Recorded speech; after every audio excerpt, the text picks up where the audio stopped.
వీరి గురించి ముఖ్యంగా శ్రీ పసుమర్తి కృష్ణమూర్తి గారి గురించి మాట్లాడాలంటే అదొక పెద్ద థీసిస్ చేయాలి. అంటే ఆయన జీవితం కానీ ఆయన కాంట్రిబ్యూషన్స్ కానీ వెరీ యునీక్ మామూలుగా. అయితే నా దగ్గర రీసెర్చ్ చేసిన ఒక అమ్మాయి డాక్టర్ కాత్యాయని, వీరి వర్క్స్ మీద the contribution of Kuchipudi practitioners to cinema అనేది ఒక థీసిస్ వర్క్ చేశారు. ఆవిడకి పిహెచ్డి కూడా అవార్డ్ అయింది. దాని ద్వారా నాకు కాస్త అవగాహన ఏర్పడింది ఈ పర్టికులర్ సబ్జెక్ట్ మీద. నార్మల్గా మా స్కాలర్స్ వర్క్ చేస్తుంటే వాళ్ళతో పాటు మేము వర్క్ చేస్తాం కాబట్టి ఎంతో ఇంత ఒక 4 అడుగులు ముందరికి వెళ్తూ ఉంటాం అన్నమాట ఈ పరిశోధనలో. కూచిపూడి వారి singular contribution majorly to cinema కేవలం డాన్స్ని తీసుకువెళ్ళడం కాదు, వాళ్ళు తెలుగు సినిమాకి అప్పట్లో మెడ్రాస్లో ప్రొడక్షన్ అయ్యేది, ముఖ్యంగా తమిళం వాళ్ళు ఎక్కువ ఉండేవారు. అయితే కూచిపూడి వారి ద్వారా మన గుడవల్లి రామబ్రహ్మం గారి కానివ్వండి, మిగతా దర్శకులు కానివ్వండి, తెలుగు సినిమాకి తెలుగుదనం వచ్చేందుకు కూచిపూడి గురువులని పెద్ద పాత్ర పోషించారు. మనకి తెలుగు సినిమా తెలుగుదనం రావడానికి వీరి పాత్ర చాలా ఉంది.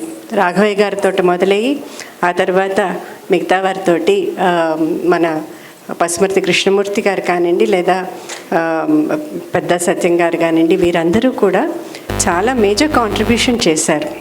అయితే వీరందరిలోకి కూడా మన పసుమర్తి కృష్ణమూర్తి గారు the longest association with Telugu cinema అనేది వీరొక్కరికే ఉందన్నమాట. It is the longest association. వారు ముఖ్యంగా నాకు నా పిహెచ్డి అప్పుడు నేను ఒక 2-3 సార్లు వారిని కలిసి కొన్ని రోజులు వారితో స్పెండ్ చేయడం అనేది జరిగింది. మెడ్రాస్లో వారు ఉండగా వెళ్ళి వారితోటి. అయితే పసుమర్తి కృష్ణమూర్తి గారి unique contribution to choreography, especially dance choreography తీసుకుంటే ఒకటే మాట మనం చెప్పుకోవాలి, ఆయనకి అభినయము నృత్యము అనేది విడివిడిగా ఉండదు. ఆయన చేసే నృత్యంలో అభినయం కనిపిస్తుంది.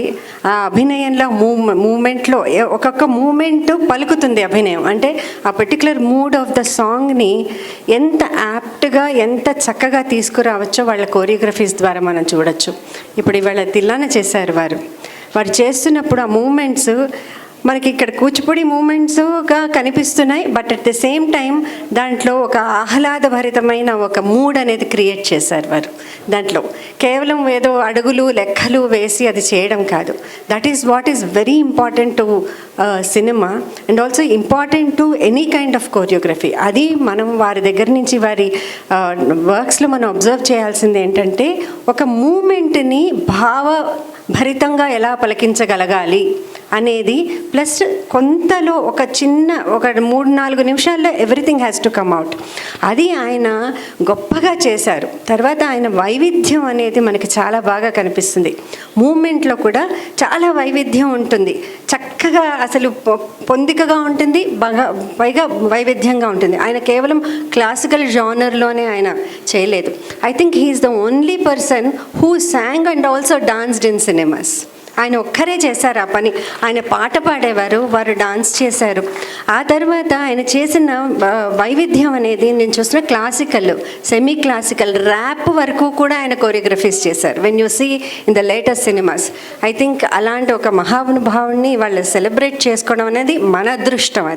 అది అలాంటి ఒక మనిషిని మా జీవితకాలంలో మేము చూడగలగడం కనీసం అనేది మా అదృష్టము. అలాగే వీరందరూ కూడా వారి లెగసీని కంటిన్యూ చేస్తున్నారు. గురువులందరూ ఉన్నారు, మన కూచిపూడి గురువులందరూ కూడా. ఇలాంటి ఒక మంచి సందర్భంలో నాకు ఒక అవకాశం ఇచ్చారు. చాలా థ్యాంక్ యూ.